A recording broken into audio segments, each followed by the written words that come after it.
Hi అండి అందరికీ.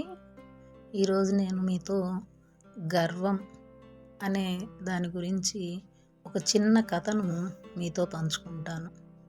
అదేంటంటే, ఒక తూనీగ చెట్టు కొమ్మపై వాలి ఉన్నది. బాగా రాత్రి అయ్యింది. 2 మిణుగురు పురుగులు ఎంతో ఆనందంతో ఎంతో విచ్చలవిడిగా తిరుగుతూ తూనీగను చూచి గర్వంతో, ఓహో నీవా తూనీగా, దారి తెలియక ఇక్కడ పడి ఉన్నావా? మేము వెలుగులు విరజిమ్ముతాము, ఆ వెలుగులో వెళ్తావా అని హేళనగా మాట్లాడినవి. ఆ మాటలకు తూనీగా, మిత్రమా, నేను వెలుగు లేకపోయినా ఎక్కడికైనా వెళ్ళగలను, కానీ మీరు మాత్రం పగలు బయట కనపడలేరు. నన్ను హేళన చేసే ముందు మీరేమిటో తెలుసుకోండి అన్నది తూనీగ. ఇంకా హేళనగా నవ్వుతూ, ఈ ప్రపంచానికి మేమే వెలుగులు చూపుతున్నాము, మా వల్లే ఈ ప్రపంచం వృద్ధి చెందుతుందని తెలుసుకో అని గొప్పగా చెప్పాయి మిణుగురు పులుగులు.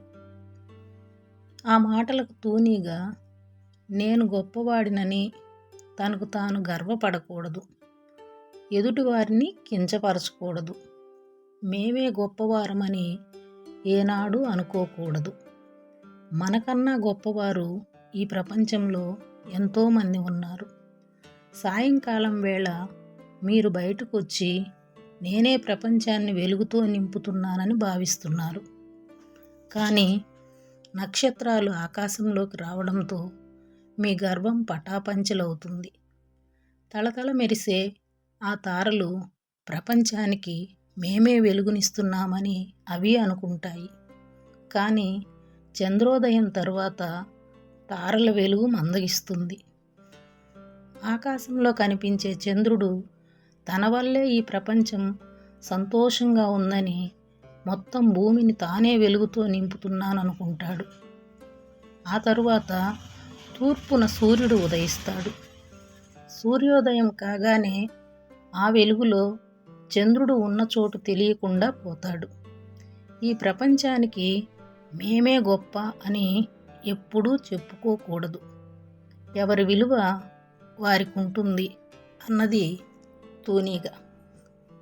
ఈ కథను బట్టి మనం ఏం తెలుసుకోవాలి అంటే, ముఖ్యంగా ఎవరిని కూడా తక్కువగా అంచనా వేసి చూడకూడదు. ఎవరి విలువ వారికి ఉంటూనే ఉంటుంది. కాబట్టి మనం ఎప్పుడు కూడా గర్వపడకూడదు అనే విషయాన్ని ఈ చిన్న కథ ద్వారా మీ అందరితో పంచుకుంటున్నాను. థ్యాంక్ యూ అండి. నన్ను సపోర్ట్ చేస్తున్న అందరికి కూడా ధన్యవాదాలు.